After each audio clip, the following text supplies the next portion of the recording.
Hi, everyone. I'm back, Book Some More 1818, and I have another guest with me today, as I always do. It's fun doing this show. I love it. Let me introduce her, give my little bio of her. Uh, I'd like to welcome to the show Amy Meislin Pollack. Um, Amy Meislin Amy Pollack. Meislin Pollack. I'm sorry. I All get it right. all the Let's time. welcome to her to Book Some More 1818. Uh, well, who is she? She was a teacher for over 4 decades. 4 decades. Raised 3 children and loves to play with her 7 grandchildren. Wow, that's nice. 7 grandchildren. From her own Thank you. childhood, you're welcome. From her own childhood to the classroom, and as a parent and grandparent, she is perfectly positioned to pen her coming of age book series. That's a jelly bean series, which Mhm. she'll show us and tell us about shortly. Welcome to the show, Amy. Please hold up your book and tell us a little bit about yourself. And I will hold up. This is the third book in her jelly bean series. This is my book three, and I started my books one and two way, way, way long ago, about 60 years ago, 60 plus years ago, when I was in kindergarten. I'm sorry, I didn't mean to say that. I was in fourth grade, and my teacher used to call me to the front of the class when she had some downtime, and I would tell stories about this little girl named Jelly Bean, and the class loved them and they wanted more. So I would tell these stories off the top of my head. It's one thing that I can do well. I could give you a list of other things I can't do very well, but this, the class always enjoyed, and then I started writing them down. And people, girls, I went to an all-girls school at that point, remembered my stories and they saved some things from them. I had a play that some of them were in, and this was amazing to me that these other classmates of mine remembered my stories and they loved this little girl named Jellybean who was mischievous at the time and did all kinds of things. And oh, she always had a little dog. And so finally, I started writing them down after a while, here and there. And through the years, I got busy, as Sylvia just said, with other things, such as I was in school and then I was a teacher and for many years. And then I was working as well. I always worked in a bookstore or a library, and then for a while, I worked in an ad agency and Oh, one thing and the next. So my time was kind of taken up. I also got married, and so I was busy with that. And then I did have 3 children beginning in 1979. And I had 2 boys and a girl. And then many years later, this is just the trajectory of my life and why I didn't really get to my back to my jelly bean stories for a while. Then I had some of my 7 grandchildren, and I try to stay pretty involved in their lives and help with babysitting and so forth.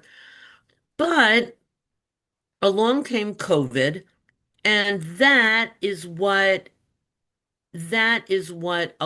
mean, it's as crazy as it is because it wasn't a very good thing in most 98% of ways.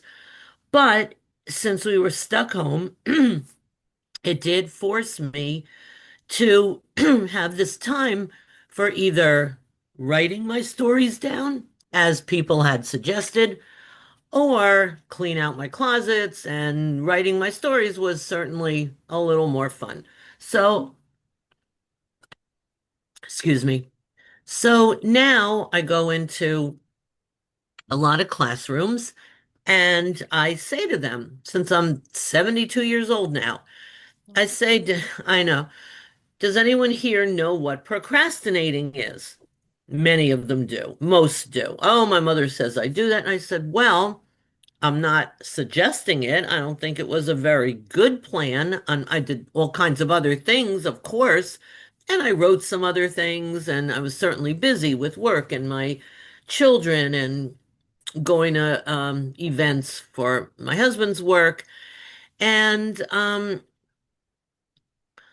what happened was, as well, this is something kind of funny that I tell people.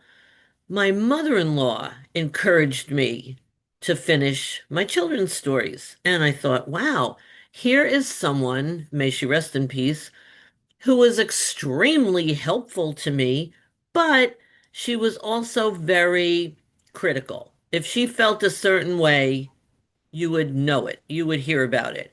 And so, since she would criticize a lot else about me, because I just came to understand that was just her manner, it's kind of a little more old school, I want to say, generally speaking. But when she would compliment me on my children's stories, my stories are for preteens, actually. I took it very seriously. I knew it wasn't just something nice to say because she didn't have that personality. She wasn't like that. She only would say something if she genuinely felt that way, good, bad, or indifferent.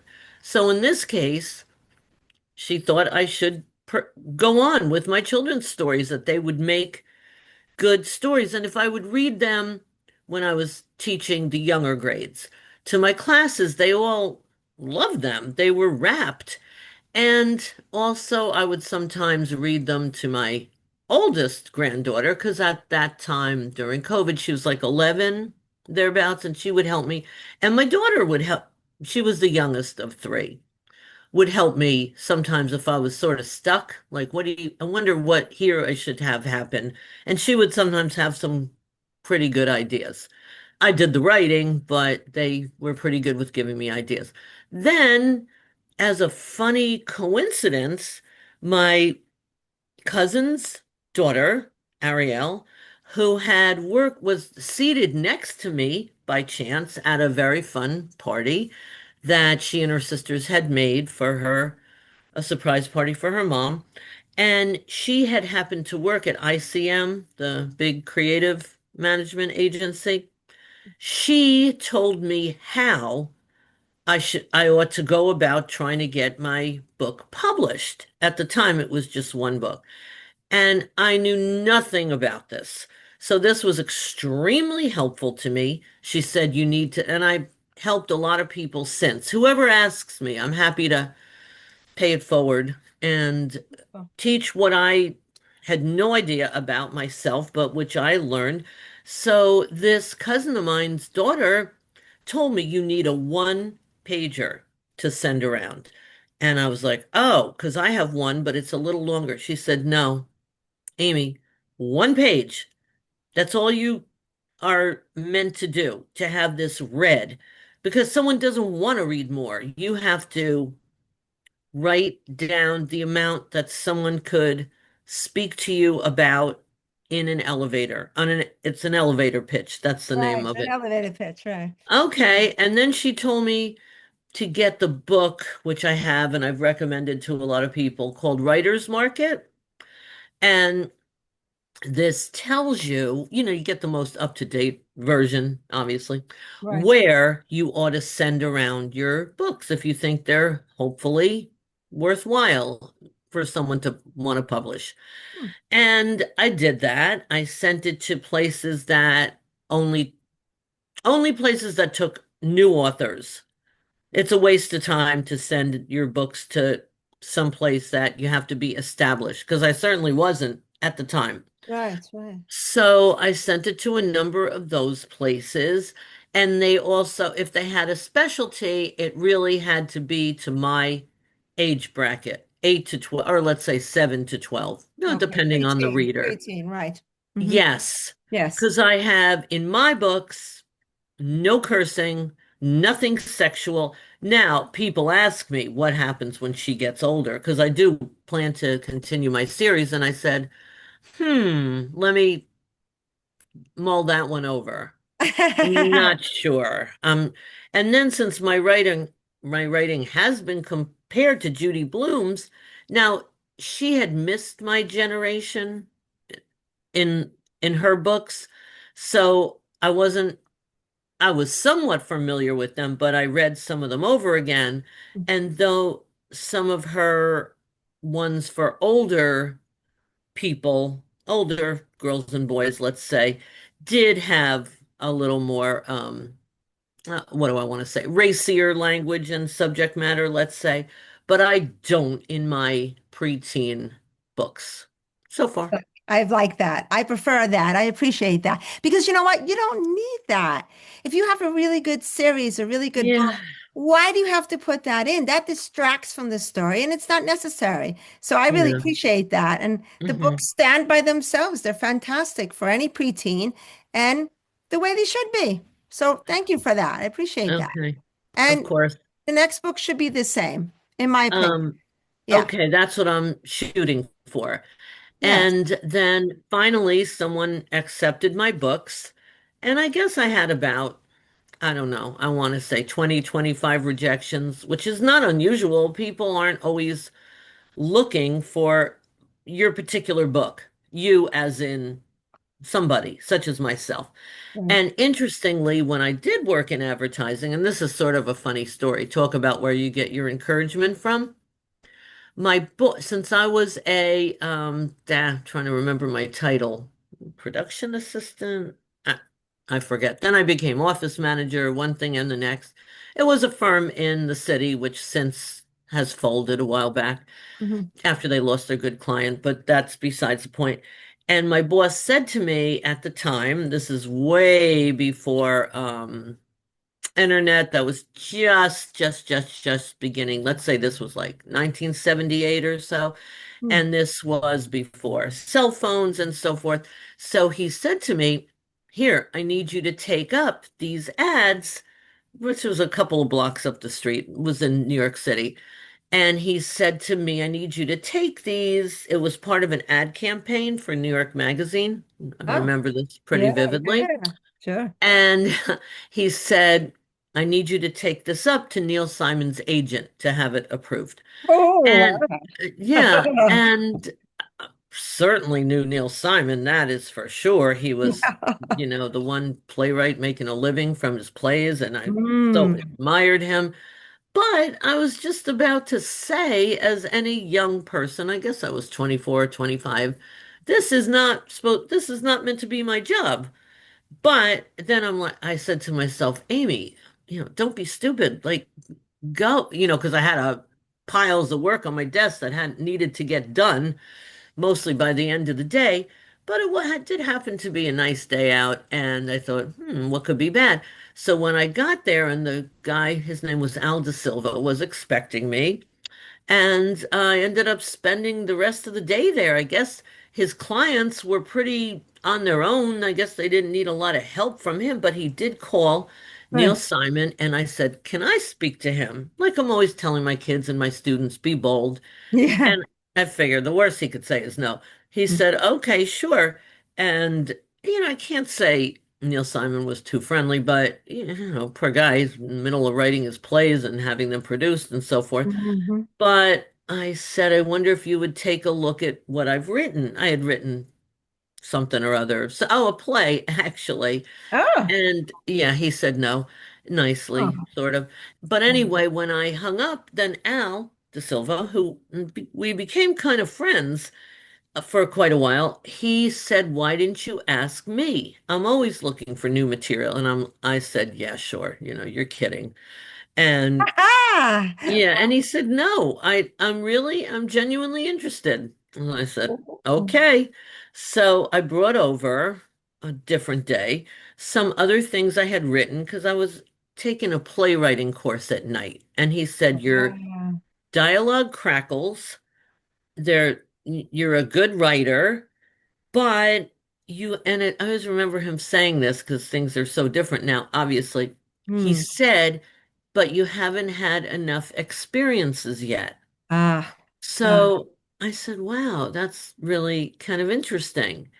Hmm. And so I would show him things I had written, and he always gave me feedback, which was interesting. I still have some notes from him on my Wow. wall. And then we kind of lost touch because Hmm. I don't know. I guess I started having children, and I never really finished Wow. anything at that point worthy of Fascinating. showing him. Fascinating. Well, But let me he throw gave some me, questions at you when you finish. Are you okay, almost done with that? yes, It's a great yes. story. Yeah. Thanks. Yeah, I like that one too. He encouraged me more so. Now, of course, as I always tell people as well, your friends, chances are they're going to say, wow, this is wonderful. Because, I don't like to be critical of someone else's writing. That's sort of why I stopped going to writing classes, because you were supposed to Mhm. critique other people. And I Yes. don't love doing that. And they were supposed to critique me, and I didn't always love that either. And Yes, I know. I so know. that's why hit what he had, and of course, my parents were very encouraging as they died young, but at the time they were very, you know, lo enjoyed reading what I was doing. So that's different than this person who gave me positive feedback. Interesting. Thank you for sharing all that fascinating stuff. I'm going to throw a couple of questions at you. Hmm. Some reviewers have called Jelly Bean a role model. Hmm. Why do you think this is accurate? So the funny thing was, I certainly didn't set out to do that. It wasn't my goal, it wasn't my intention. In fact, she started out as a little mischievous little girl. But I'll give you a few examples because my characters kind of take me where they want me to go. Hmm. I I should do a lot more planning out, which I taught writing for quite a while, for many years, and I would always tell them to outline, but I'm not great at following my own outlines. I don't know what that says about me. Some people just aren't. But I mean, I do my best, but my characters take me on a route that they need me to go. Hmm. Let's say it like that. So she did things like, for example, my jelly bean. And she does happen to be based on loosely, little bit my daughter and somewhat my husband's cousin, who I was always close with, who has three older brothers, and we just bonded when we first met. She was Right. actually 4 and I was 19, but Hmm. something about her was very spunky. Now, why my character became a role model? So, she, for example, doesn't always go along with the popular kids. If Hmm. she feels something is the right thing to do, she will go on that path, which isn't to say she's not like a big goody goody. She won't just, always choose to be angelic. But one example is her oldest brother, and if you've read my early stories, you can see, I have. drops out of high school, which does not make his parents very happy, Right. but this is the route he needs to take. And because he was just being a big behavior problem in high school, and he wants to do something more valuable with his life. So he joins the Marines. And when this happens, as they're doing current events in school, Jelly Bean's in fourth grade, at that point. She just grows to fifth grade in my most recent book. But in Right. any event, the teacher asks her to come up to the front of the room in current events and talk about her brother being in Afghanistan. And my stories take place right very soon after 9/11 has just happened. Right. So let's say 24 years ago or so.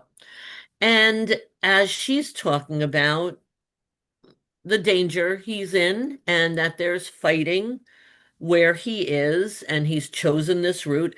And one of the boys in the class yells out, oh, because she's taking questions, is he going to die there? And Oy. of course, the whole class, I've taught in so many different situations and so many different schools, and kids blurt out all kinds of things. Of course. So I know this happens. And of course, the whole rest of the class goes, and I can't remember the little boy's name I had in my book one that does this. Mm. And they're like, oh my God, how could you say that? Or that's terrible, and so forth, that type of thing.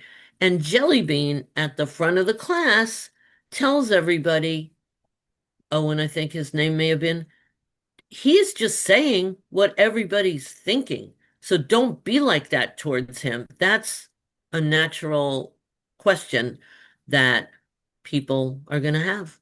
And And she's very, kids are like that. They'll say anything that's in their brain, in their mind. Oh, goodness, yes. Yes. But she realizes that it's not a terrible thing.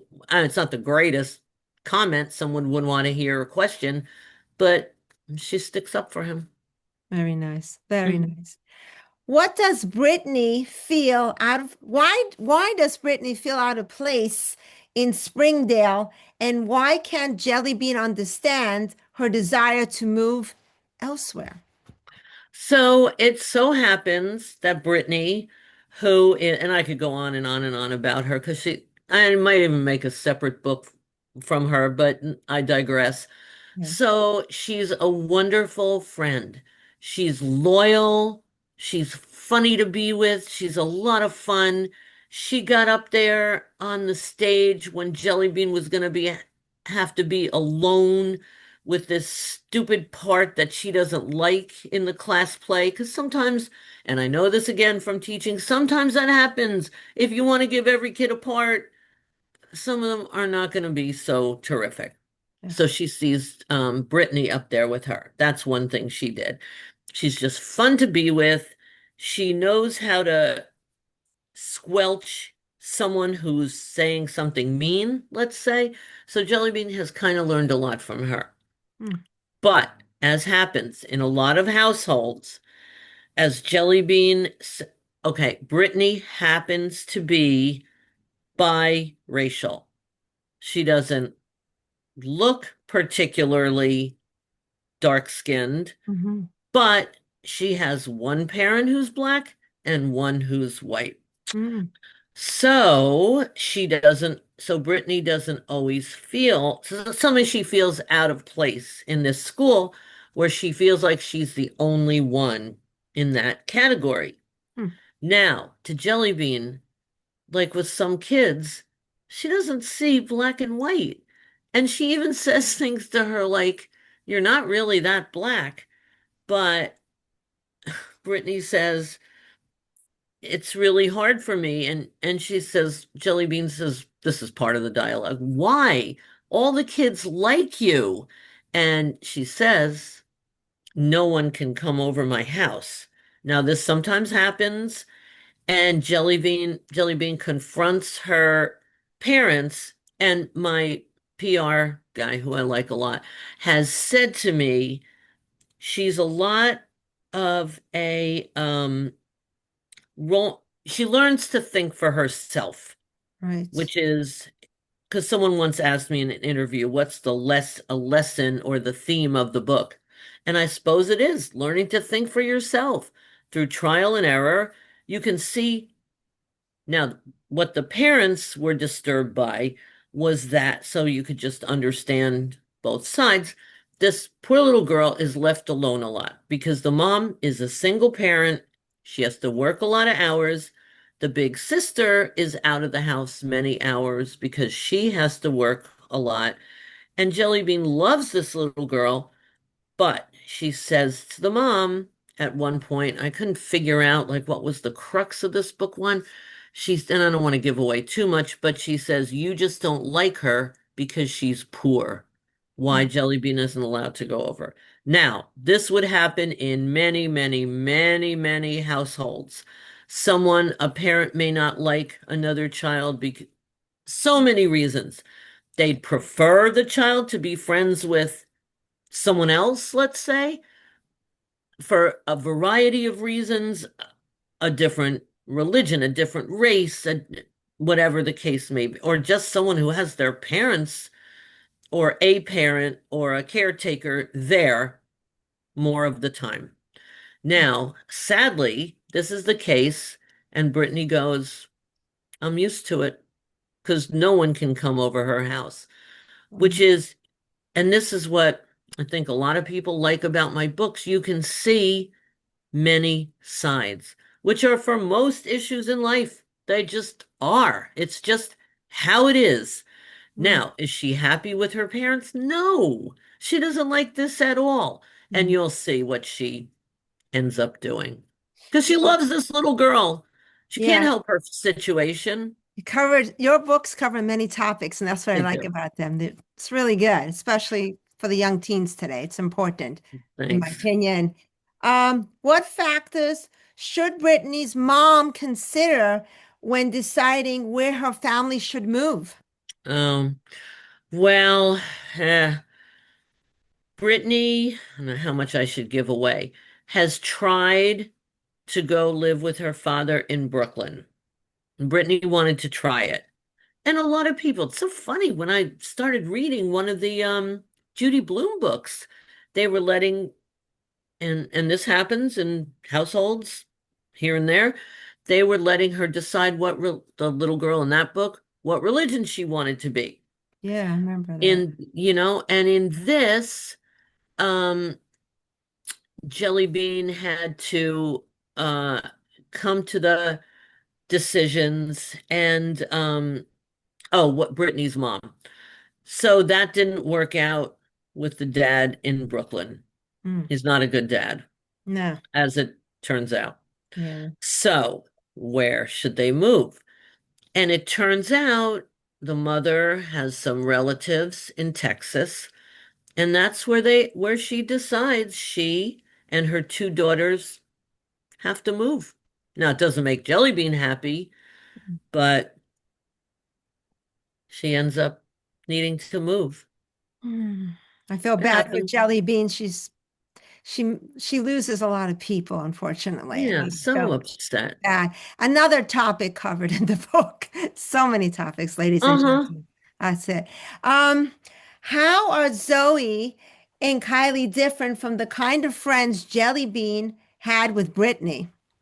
The kind of friendship. Okay, so this Mhm. happens a lot. All these situations are very real. They're either something I experienced or one of my children or things I saw from teaching. Because, for example, every time I'll ask in a class, who here has had a best friend that moved away? The whole class raises their hand. Or who had to move away from all their friends? Yeah. Okay. So, first of all, to make new friends somewhere, or in Jelly Bean's case, make them aside from the person she just loved the best and enjoyed being with the most. So, Zoe and Kylie are, you know, it's wonderful when you find, obviously, some other friends to at least kind of take Brittany's place. They can't really, but they do enjoy being with Jelly Bean, and Jelly Bean learns to uh, be able to have good friendships and have a good time with them. It's never going to be quite the same, but once again, that's life. On a different level, after my father died and my mother was devastated, she married someone because, who wants to be alone? That's, in a lot of cases, not someone's preference. And he wasn't the same as my dad, but she did have company. So I'm not sure I had that in mind, but you could point to a lot of cases where that happens. Okay, we're running out of time, unfortunately. So I'm just going to ask you one last question, and it should be short and brief, and then you'll show us your book and books. Um, why will Jelly Bean miss Grandma so much? What has she meant to her? And what has she provided her with? And most importantly, where can we purchase your books? Again, we have like 3, 4 minutes left. So, Okay. yeah. So definitely the easiest way is Amazon. My first publisher that I use is Austin Macaulay, and my second one is Pegasus. And thank you. I hate to be a big advertisement for Amazon, but honestly, it is the easiest. And amypollock.com is where you can get all my information. You can go online pretty easily. If you like my books, I hope you put it can be one sentence, any review on Amazon. And why she'll miss her grandmother. Well, her grandmother was sharing a room with her. And this happened in our real life situation. My grandma, once she was widowed, was living in my sister's room. till she actually got remarried. Oh. So her grandma, and could I be the grandmother in the book? Well, maybe partially. Grandmothers have just a different perspective on things because they've been there, seen a lot of things, and they want to tell. We all talk about that, my friends and I, many of whom are grandparents. You want to say sometimes to the parents, calm down. It just doesn't matter. It's something that they're upset with their child about. Now, certain things are very important, and I would never argue with that. But some things, when she goes over to her friend's house and she's not supposed to, and the mom is yelling, the grandmother says to her daughter, who's Jellybean's mom, she just wanted to go see her friend. Mm-hmm. So Mm-hmm. the grandmother and grandmothers are often, not always, but many times very good listeners because parents are busy people and they, don't always have the same kind of time. For, like my daughter did say to me, and she was right. My other kids have said, "You never played on the floor with me like this." And I said, "You're right. I Oh. didn't." But a grandma can, well, parents are working and they have to make dinner and they have to take people places and buy clothes for them and take them to the dentist and so forth. Mm. So grandmothers usually have a little bit more time. Sure, sure. All right. Thank you so much, Amy, for coming on my Thank show, you. Books Some More Thank you. 1818. Please leave a review, comment, subscribe to my free channel, please, and put a like, put a little review for book number 3 of the Jelly Bean series. Thank you again for coming on my show, and have a good night, everyone. And I hope you like the show. Bye, Amy. Thank, Thank you so much. It was a th pleasure having you. Good thank you, night, everyone. Sylvia. Take Good care. night, Thank all. you.